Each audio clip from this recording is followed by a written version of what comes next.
আমার নবী এরশাদ ফরমাচ্ছেন নাজালাত আলাইহিমুস সাকিনা, সেখানে শান্তি নাজিল হবে, ওয়া গাশিয়াতুহুমুর রাহমা, এবং আল্লাহর পক্ষ থেকে রহমত ওই মাহফিলকে ঘিরে রাখবে, ওয়া হাফাতুহুমুল মালায়েকা, সেখানে শান্তি নাজিল হবে, সেখানে রহমত বরকত নাজিল হবে, আর রহমতের ফেরেশতারা, রহমতের অগণিত অসংখ্য ফেরেশতারা সেই মাহফিলকে চারিদিক থেকে ঘিরে রাখবে।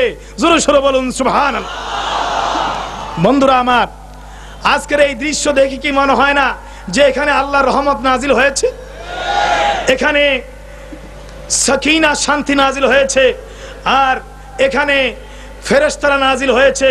ওয়া যাকারাহুমুল্লাহ ফী মান ইনদা, এবং ওয়া যাকারাহুমুল্লাহ ফী মান ইনদা, এবং আল্লাহ পাক রব্বুল আলামিনের মালায়েকাতুল মুকাররাবিন যারা আছে সেই খুশুসি স্থানের মধ্যে আল্লাহ পাক রব্বুল আলামিন ওই সমস্ত ফেরেশতাদেরকে নিয়ে যারা মাহফিলের আয়োজক, যারা মাহফিলে এসেছে, যারা মাহফিলে তাকরীর করেছে, যারা মাহফিলে সামিন, যারা মাহফিলে এসেছে, ওদের জিকির আল্লাহর খুশুসি মাহফিলের মধ্যে হয়ে থাকে। জোরে সোরে বলুন সুবহানাল্লাহ। তাহলে এই মাহফিলে এসে আমরা খুশি কিনা? বন্ধুরা জোরে বলুন না, খুশি কিনা? এজন্যই তিরমিজি শরীফের ভিতরে একখানা হাদিস এসেছে, সাইয়েদনা হযরতে হারিস আওয়ার রাদিয়াল্লাহু তাআলা আনহু উনি ইরশাদ ফরমাচ্ছেন যে আমি একটা জায়গা দিয়ে গেলাম, সেই জায়গা দিয়ে যাওয়ার সময় দেখলাম যে লোকেরা দুনিয়াবি গফ এবং অহেতুক কথাবার্তার মধ্যে আছে, এরা দুনিয়াবি বিষয়বস্তু নিয়ে আলোচনায় ওরা রয়েছে। আমি তখন এসে হযরত আলী কারামাল্লাহু ওয়াজহাকে বললাম যে এই সমস্ত মানুষগুলো দুনিয়ার এই মজলিসের মধ্যে দুনিয়ার কথাবার্তা নিয়ে সময় কাটাচ্ছে। মাওলা আলী কারামাল্লাহু ওয়াজহা ওটা আল্লাহ রসুলকে বললেন। আল্লাহ রসুল বললেন যে আলা ইন্নাহা সায়াকুনু ফিতনা, যে পৃথিবীর জমিনে অচিরেই একটা ফিতনা আসবে।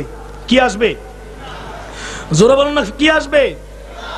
মাওলা আলী ইরশাদ ফরমাচ্ছেন, আমি জিজ্ঞেস করলাম ফাকুলতু মাল মখরাজ মিনহা ইয়া রাসূলুল্লাহ, সেই ফিতনা যখন আসবে সেই ফিতনা থেকে বেরিয়ে আসার পথ কি?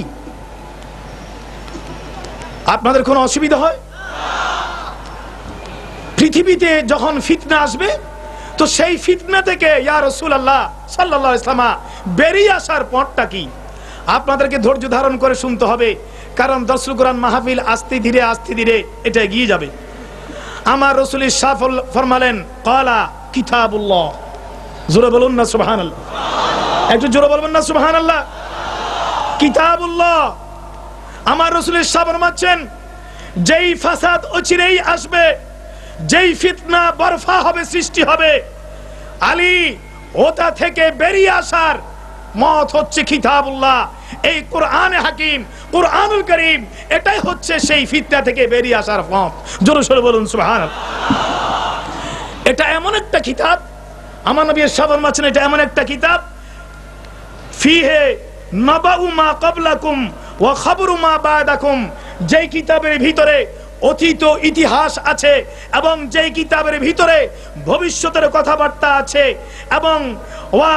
এবং এই কিতাবের ভিতরে ওয়া হুকমু মা বাইনাকুম ওয়া হুয়াল ফাসল, এই কিতাবের ভিতরে কিভাবে তোমরা সমাজ পরিচালনা করবে, আইন জারি করবে, সমাজে শান্তি কায়েম করবে, আইন প্রতিষ্ঠা করবে, সেটা এই কিতাবের ভিতরে বর্ণিত আছে। লাইসা বিল হাজ, আমার নবী ইরশাদ ফরমাচ্ছেন আমার এই কথাগুলো কোনো তামাশা নয়, এগুলো কোনো অহেতুক কথাবার্তা নয়। জোরে সোরে বলুন সুবহানাল্লাহ। আল্লাহর প্যারা হাবিব ইরশাদ ফরমাচ্ছেন মান তারাকাহু মিন জাব্বারিন কাসমাহুল্লাহ, যেই ব্যক্তি সেই কিতাবকে উচ্ছৃঙ্খল ভাবে ত্যাগ করবে, সেই কিতাব অনুসরণ করবে না, আল্লাহ পাক তাদেরকে বিধ্বস্ত করে দিবেন, ওদেরকে ধ্বংস করে দিবেন। ওয়া মান ইবতাগাল হুদা ফি গায়রিহি আদাল্লাহুল্লাহ, আর যেই জাতি ওই কোরআনে হাকিমকে বাদ দিয়ে, কিতাবুল্লাহকে বাদ দিয়ে ওরা শান্তির পথ খুঁজবে, ওরা সমাজ পরিচালনার পথ খুঁজবে, ওরা শান্তি বিনির্মাণের পথ খুঁজবে। আমার নবী এরশাদ ফরমাচ্ছেন ওরা শান্তি প্রতিষ্ঠা করতে পারবে না, অশান্তির আগুন ধাউ ধাউ করে জ্বলবে, ওই জাতি গুমরাহ হয়ে যাবে। জোরে সোরে বলুন নাউজুবিল্লাহ। বন্ধুরা আমার নবী এরশাদ ফরমাচ্ছেন ওয়া হুয়া হাবলিল্লাহিল মাতিন, এই কিতাব হচ্ছে কোরআনে হাকিম হচ্ছে একটা দৃঢ় মজবুত রশি। ওয়া হুয়া যিকরুল হাকিম, এটা হচ্ছে একটা জ্ঞান বিজ্ঞান মণ্ডিত জিকির নসিহত। ওয়া হুয়া সিরাতুল মুস্তাকিম, এই কোরআনের নাম হচ্ছে সিরাতে মুস্তাকিম। জোরে সোরে বলুন না সুবহানাল্লাহ। এটা হচ্ছে সিরাতুল, কি আপনাদের বুঝতে কোনো অসুবিধা হচ্ছে?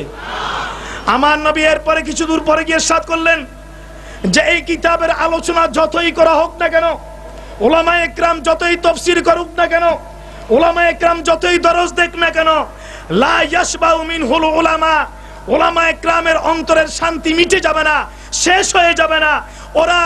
ওরা এটা আলোচনা পড়তে পড়তে এটা ওদের জন্য যে কাফি হয়ে গেল না, তা নয়, আরো পড়তে ইচ্ছা হবে ওদের। এবং ওয়ালা ইয়াকলাকু আন কাসরাতির রাত, এই কোরআন হচ্ছে আধুনিক, এটা যতই পড়বে এটা পুরানা হবে না, এটাকে মনে হবে যে যুগ জিজ্ঞাসার জবাব কোরআন এখনো দিচ্ছে। জোরে সোরে বলুন সুবহান, জোরে বলুন না সুবহানাল্লাহ।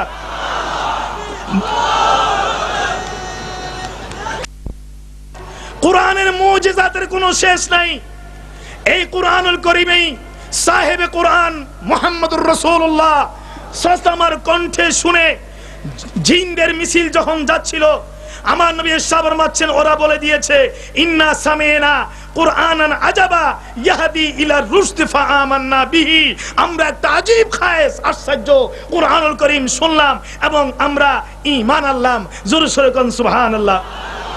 আমার নবী এখানে শেষ করলেন না, রাসূল আরো ইরশাদ ফরমাচ্ছেন, কি চমৎকার আমার নবীর হাদিস শরীফ খানা। রাসূল ইরশাদ ফরমাচ্ছেন মান ক্বালা বিহি সাদাকা, মান ক্বালা বিহি সাদাকা, যে ব্যক্তি কোরআন দিয়ে কথা বলবে, যার তাকরীর কোরআন মোতাবেক হবে, যার ওয়াজ কোরআন মোতাবেক হবে, যেই জাতির নেতাদের বক্তব্য কোরআন মোতাবেক হবে, সাদাকা, ওর ভিতরে হক থাকবে, ওর ভিতরে সত্য থাকবে। ওয়ামান আমেলা বিহি উজেরা, আর যে ব্যক্তি কোরআন মোতাবেক আমল করবে, ব্যক্তি, সমাজ, জাতি, রাষ্ট্র, গভর্নমেন্ট, আমার নবী ইরশাদ ফরমাচ্ছেন যে উজেরা, তাকে ওটার জাযায়ে খায়ের দেওয়া হবে। জোরে সোরে বলুন সুবহানাল্লাহ। ওয়ামান হাকামা বিহি আদালা, রাখো, ওয়ামান আদালা বিহি আদালা, আমার নবী ইরশাদ ফরমাচ্ছেন মান আদালা বিহি, মান হাকামা বিহি আদালা, যেই কোরআন দিয়ে দেশের বিচার ব্যবস্থা কায়েম করবে, আইন প্রণয়ন করবে, সন্ত্রাস দমনের আইন চালু করবে, যেই কোরআন মোতাবেক নারীদের ইজ্জতের নিরাপত্তার বিধান করবে, যে কোরআন মোতাবেক দেশের অর্থনীতি, রাজনীতি, সমাজনীতি, আন্তর্জাতিক নীতি, সামগ্রিক নীতি, যেই জাতি যখন মুসলিম জাতি কোরআন দিয়ে পরিচালনা করবে, আমার নবী ইরশাদ ফরমাচ্ছেন আদালা, ওই সমাজে মানবিক ইনসাফ নিশ্চিত হবে, কায়েম হবে। জোরে সোরে বলুন সুবহান। আমার নবী এখানে শেষ করেন নাই, আরো ইরশাদ ফরমাচ্ছেন ওয়ামান দা ইলাইহি হাদা ইলা সিরাতিম মুস্তাকিম, যেই যারা কোরআনের দিকে আহ্বান করবে, দর্শে কোরআন করবে, কোরআনের আহকাম মানুষকে বুঝাবে, কোরআনের হেদায়েতের দিকে আহ্বান করবে, হাদা ইলা সিরাতিম মুস্তাকিম, ওরা সিরাতুল মুস্তাকিম, সত্য পথ, হক পথ, ন্যায় পথ, ইনসাফের পথের দিকেই ওরা ধাবিত হবে। জোরে সোরে বলুন সুবহানাল্লাহ। তখন মাওলা আলী বলছেন যে হে হারিস আওয়ার খুজহা ইলাইকা ইয়া আওয়ার, হে আওয়ার, তুমি আমার থেকে এই হাদিস গ্রহণ করো। জোরে সোরে বলুন সুবহান। আমি আজকের এই ভরা মাহফিলকে, এই বিশাল মাহফিলকে জিজ্ঞেস করতে চাই, আপনারা এই হাদিসকে গ্রহণ করেছেন কিনা? একটু হাত তুলে দেখান তো, গ্রহণ করেছেন কিনা?